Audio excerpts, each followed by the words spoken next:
right, here we go. Fresh order. Oh yeah. Hot up and fresh.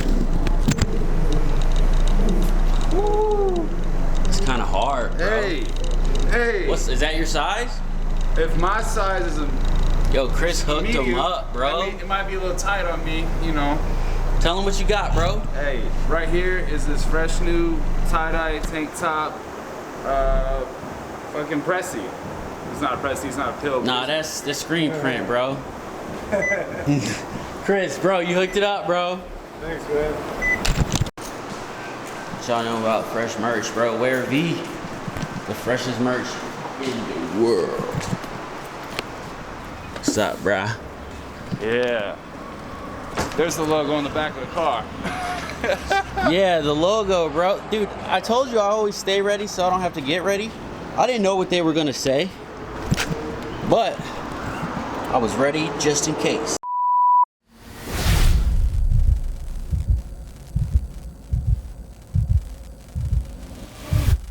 Load the whip full of woes, it's over with. Load the clips, load the whip full of woes, it's over with. Load the clips, load the whip full of woes. Pop it, now you know my bitch, I'm super Lit.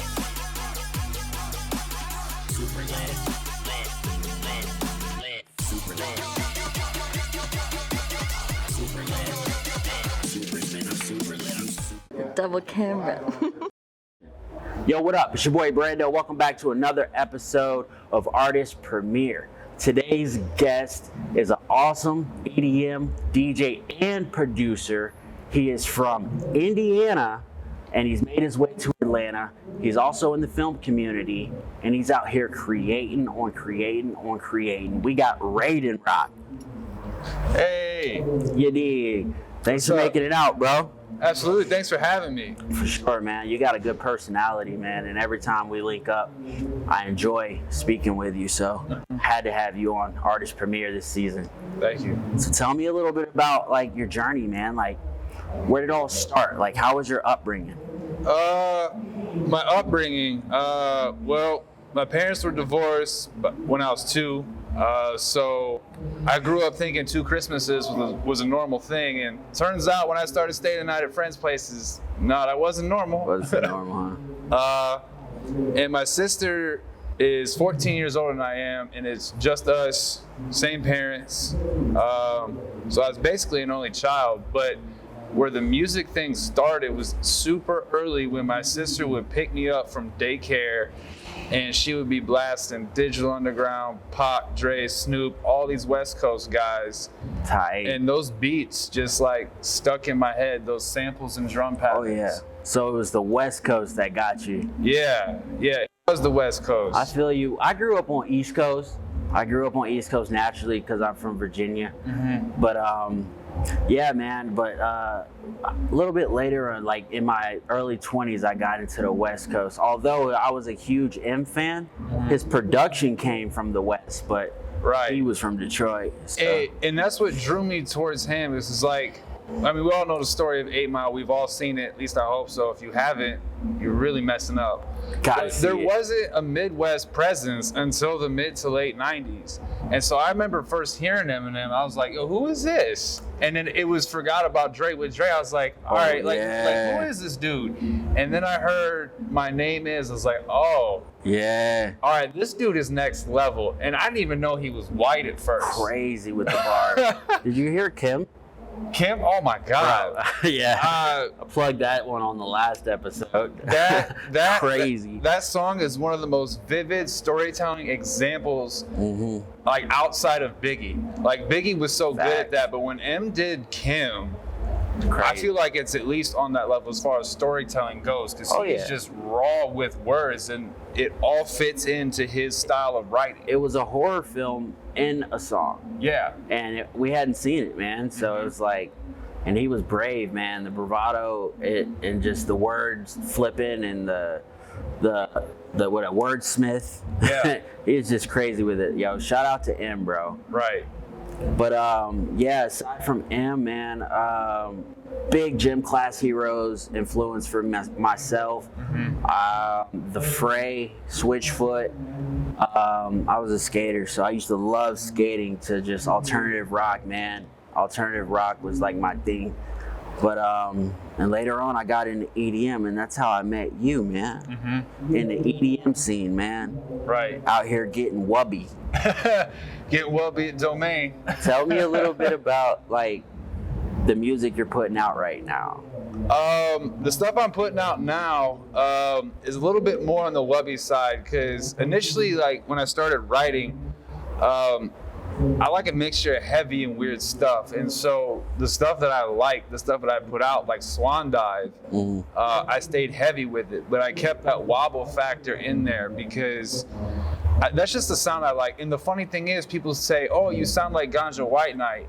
When I love Ganja White Knight, but have I put one of their songs in Ableton and said, okay, I'm gonna base something off this? No.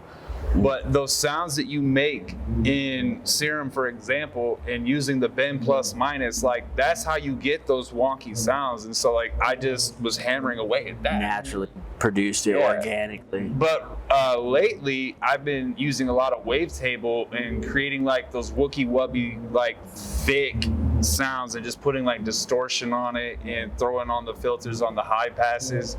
And you get like some cool sounds. So like I got some stuff coming up that I've been working on that is along those lines. Tight. Yeah. I'm excited for it, and I'm also excited for the project that we got coming out, and you're gonna be on the album, the OstRich tape. It's gonna be sick, man. So what kind of ideas do you have for that track right now? Like, are you just waiting until we get locked in the studio to see go crazy?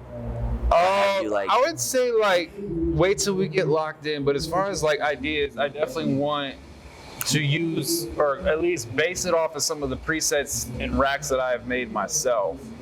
I always use those as a starter point and then just go effects heavy and automation heavy depending on what I'm feeling that day. And people say like, oh, you should have like an idea and stick to it, see where it goes. Well, anyone that's created anything knows that that's not always what happens. Right. You can start somewhere, but where you end up could be like miles away. Right. You know? That's part of the process. Yeah, it's a song. It's a journey. It's like life or anything else. Like, yeah, you could like, oh, have a goal. I'm going to get here. Like, that's cool, but how did you get there? And it's not the way you thought it out because life happens. Right. Yeah. Yeah, man. I'm excited for it, man. Like, just to be able to collaborate with different artists that I genuinely like and enjoy and feel like all you guys can go. I feel like all of you guys have star power, and that's why I'm so invested in making sure that this tape goes. So y'all be on the lookout for that OstRich tape, man. Fucking Raiden Rock's gonna go crazy and get wubby. So tell me, man, like, aside from that project, I know you've been working on getting your show game up. You're performing all the time, almost every weekend. You know, you're at some venue or another, and you're getting it in. How do you, when you're up there doing your thing, man? Like, well, let me ask you, what's your favorite part of being a DJ? Performing, creating, engagement with your fans. You know, what's your favorite aspect of it? I would say like the performing part of it, but like the fan engagement, especially at one of my most recent shows at Syndicate, there was this dude, and I was just standing by my merch table, and he was just, you know, wandering in, like saying what's up, checking stuff out. So he came over to my table, saw my tank tops, which I still got, by the way, courtesy of this man. And we started talking. I was like, oh yeah, like I'm performing later. He's like, oh cool, like I'll stick around, check you out. Like I like the vibe of the top. And the fact that someone stuck around based off a conversation we had and they liked the design of my shirt, then I went up there and performed. That's and like I had this dude bouncing the whole time, and no one fakes that for an hour and a half. Nah, you can't. It doesn't get more organic. And so I came out from behind the decks. He was like the first person to dab me up, and like that meant the world. And like we just had a long conversation after that about how these smaller venue shows and these holes in the wall, they create this intimacy with the fans and the artists, and to have that interaction, I think is both beneficial to the artists and the fans. Oh, for sure. Yeah, I completely can see that, man. Yeah. That fan engagement in those intimate environments, man. And that's dope, man, that he was invested in you before he heard the music. Yeah, didn't even That's know me, hear me, nothing. And like this was in the middle of performing, I think like 4 weekends in a row here in Atlanta. I mean, there's a reason for that. You look the part, like you keep your hair cut how you want to. That's you. We know that's Raiden Rock. Shout out to my girlfriend. She's my permanent hairstylist. Tight. Yeah. She definitely keeps you up. Hamtastic hair on Instagram. Love you, girl. Going crazy. Yeah. So the looking the part, when you step out that door, you're Raiden Rock. Yeah. So, and then you have a product to offer. You have music. And then, I mean, not even just music, you have your merch as well. So you were well-rounded in all the aspects that it takes to be an artist. Mm-hmm. So if you don't have those elements, then a fan can't fully engage it, and they probably won't. But you were ready, so Right. you didn't have to get ready. So that's why that guy was rocking with you and invested in you before he even heard your music. Now tell me about these damn headphone fucking zone blue or zone green, like the EDM fucking headphone parties and shit, where it's like silent discos. Yeah.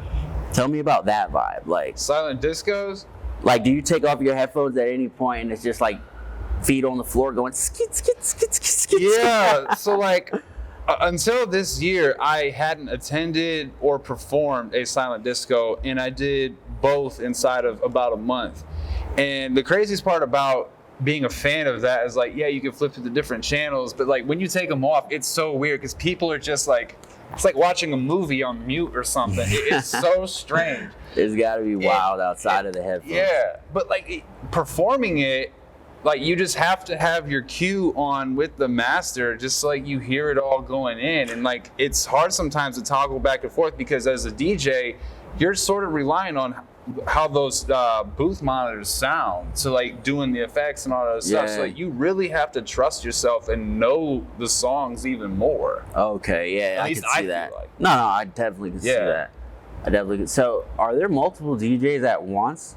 For a silent disco? Yeah. Usually, yeah, they like to have like 1 or 2 channels. So, like, you got different people raging to different songs, and like you could have like half of the fans just fist pumping to what you got going on, and then you got the other half of the crowd just freaking breakdancing to some other guy's stuff. Yeah.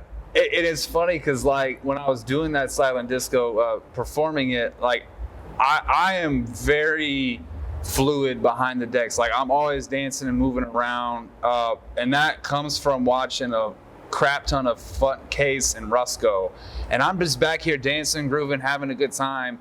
And then I look at the dude next to me and I see the song he's playing, and it's like some mid-tempo house, and he's just, you know, doing his thing, and I can see the people listening to his channel, and then me out here just like getting down with like the wubby stuff. It was an interesting contrast. Wow. And I think it's cool for fans just to switch back and forth with that. But and they can switch. Yeah, they're just on their headphones, it's just a switch. Crazy. Yeah. I couldn't imagine, I'd have to be young. I feel like I couldn't just go do that right now. Just go rage out to one of the channels in a silent disco. Oh, no? I mean, if you were there, I'd come support. But like, I just wouldn't find myself dolo in there. Like, let me get the blue headphones. You know what I mean? Or whatever, Right. you know? Yeah. But it sounds like a heck of an environment. I would love to be like a fly on the wall with a camera and just film it with no music and just sound like a basketball court. Yeah, yeah, that's funny. A basketball court. Other type of performances, man. So like outside of the silent disco, I know that's a niche thing that you just did a couple of them, and it's not like your main thing. But when you're like, have you done Iris? I've done the patio. Oh yeah, Iris. the patio. Yeah, I haven't done main stage or Wish Lounge yet. Hey man, and you gotta get up in District too. Yep, that's on the list. Domain's on the list. Aisle What I 5's say, on District? the list. Huh? I said District. District, yeah. Domain. Yeah. Domain's tight too. That's where. That's where we met. Yeah. Yeah. I was like, this is beard. Yeah. I was like, yeah. I was just vibing, bro. I was just sitting up there, just freaking, just chilling, dude. I need to get up with what is his name? Like tonic water? Ape Tonics. Yeah, Yeah. Ape Tonics. Yeah.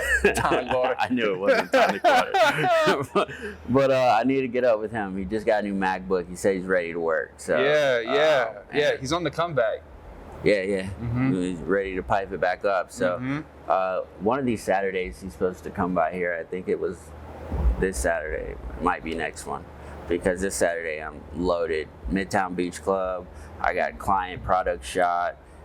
We got our sesh. We got our sesh during the day. And then there's something else in between there. So yeah, loaded day. But yeah, dude, I'm looking forward to it. So, and we'll talk about that after. I was like, oh, we're gonna go to East Point. I'll cut it out. But we're going to East Point? Yeah. Okay, cool. Because I was thinking Stone Mountain. Let me see what else we got here. Anything you want me to ask you? Film. Oh yeah. You can go into the real life shit. Yeah. Well, the other shit's not real? Oh, I mean, like, you know what I mean. I don't know what you mean. Yeah, you can get into the film shit. My guy, bro. So one of the things that we did meet at Domain, and it was tight. And one of the things that I did like about you from the beginning is that you're on the Film Actors Guild. No, I'm just playing. You're on the film union. Yeah, IATSE, man, and you do sound, man, for films. And I graduate from film school. I already finished school in December, but I graduate next month. So, and that'll be my second degree. And I intentionally wanted to go grab that film degree so I could learn to do film and bigger production. So I admire that about you. My mentor is in the, one of my film mentors is in the union as well. Nice. He has that union jacket. It looks like a firefighter jacket. It does. I just call it a firefighter jacket, but it's like... Yeah, I know what you mean, though. You know what I'm talking about? Yep, it's got that look. A little print on it. But so tell me how, like, the process of you getting into that and how it does, like how fulfilled are you doing it? Like, you know, film or music? I would say, like, just off top, like, music as a whole is a lot more fulfilling, but film work pays the bills currently. Feel you. So that's where a lot of my time is actually dedicated, and it is good money and it's great, but at the end of the day, like, you gotta be doing something that fuels your passion. So, like, having an interest in music has always been a hobby and a very strong interest, and I've always wanted to work in film my entire life. And so, like, going to shows and stuff, just like when I first started going, I remember when I heard my first dubstep song freshman year of college. It was Swagger Back by Excision, and that's it. And they put this song on, and I immediately stopped what I was doing, and I turned to my friend Robbie, who was playing the song. I was like, yo, what is this? Because it's not techno, it's not house. And I was just naming I was like, what is it? He's like, it's dubstep. This is dubstep. And I'm like, play that back. Like, you were fucking with it. Yeah, and I just, like, was doing this funky dancing, drunk and messed up. You a freshman partying in college for the first time, but it's like, this is a vibe, man. Getting your Asher off on. Yeah. Right. It's funny, like, I went to college a year after that song came out, so, like, it was between, like, that, Wiz Khalifa at his peak, in my opinion, with Kush and Orange Juice. Oh yeah, for sure. And then this new thing called dubstep. And so shortly after that, it was, Bass Nectar, before, obviously way before all the dumb shit. Dead Mouse, Flux Pavilion. Yeah, Flux Pavilion. And Zed's Dead, who are still my biggest inspiration. A lot of people are big fans of them. We just had them for ATL Underground. Yeah, last summer. Yeah. It was tight. Yeah, I told my boss, I'm like, because it was inside of a month when they announced it, and my boss don't like you notifying him, like, inside of a month for a day off. I was like, these are my two favorite DJs. Yeah, I'm missing work. Sorry. Yeah. That's how Chosen was about it too, man. He was like, dude, these guys are the guys. Out of all the guys, if you could hook me up with VIP or anything, give me any connection, I need it. I was like, I'll see what I can do, man. I was like, why is everybody tweaked out? Because I didn't know about Zed's Dead. You do now. I do now. For sure.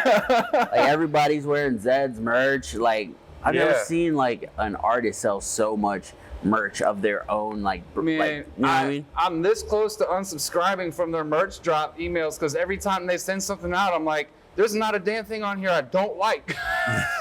just be buying that controlling shit my up. entire wardrobe. And it's funny because before I got my own merch, like not all I wear out, mostly what I'd wear out to shows was Zed's Dead, Grizz, and LS Dream and Subtronics. Like, that's my wardrobe. Well, now you got your own merch, man. Yeah.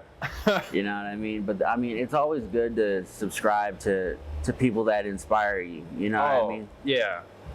But you know, now you're gonna be the guy inspiring people when people see you, whether it's on shows, artist premiere, whatever, man. You're the guy in the film industry doing audio, which is still what you love because you love music. Audio and music is hand in hand. Yeah. And you're doing shows on the weekend. I mean, you're living the life. I'm living a life, I'll tell you that. I mean, we all live in a life. Yeah. I mean, sometimes like it looks better than like what it actually is. People say that, but no, like compared to like other people that probably want to do the same thing, like those are both very creative elements, very creative activities, film and music, and those are both elements that create. And there are people out there that would love to do what they have a passion for and get paid well for it like you do in film.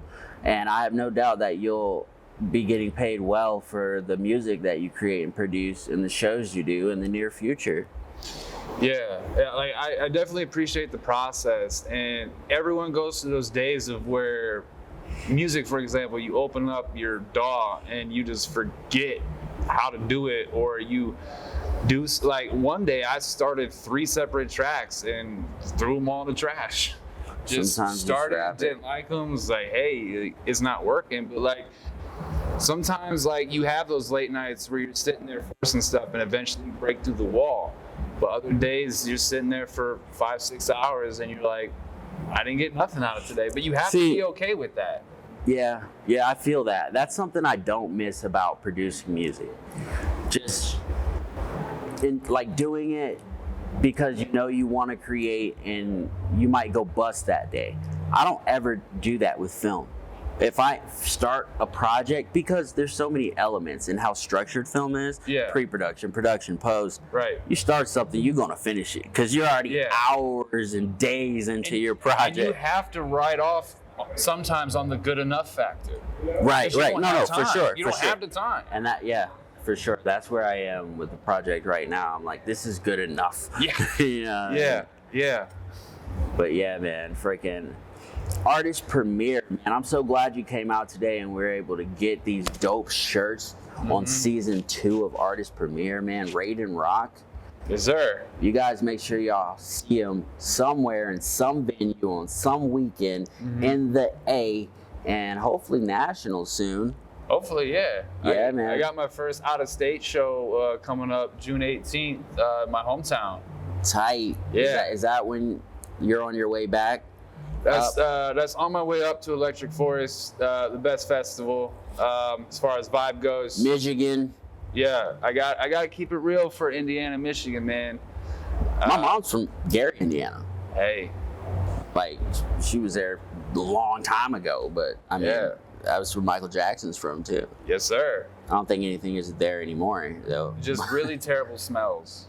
Yeah. Yeah, you drive through from? it and you keep going. They got all factories and stuff. Factories there. and stuff. I thought all the factories were like shut down or whatever. Nah, you get an hour from the Illinois border in Chicago, man, you start smelling Gary. Chicago, you can see it like right over the fucking water. And shit.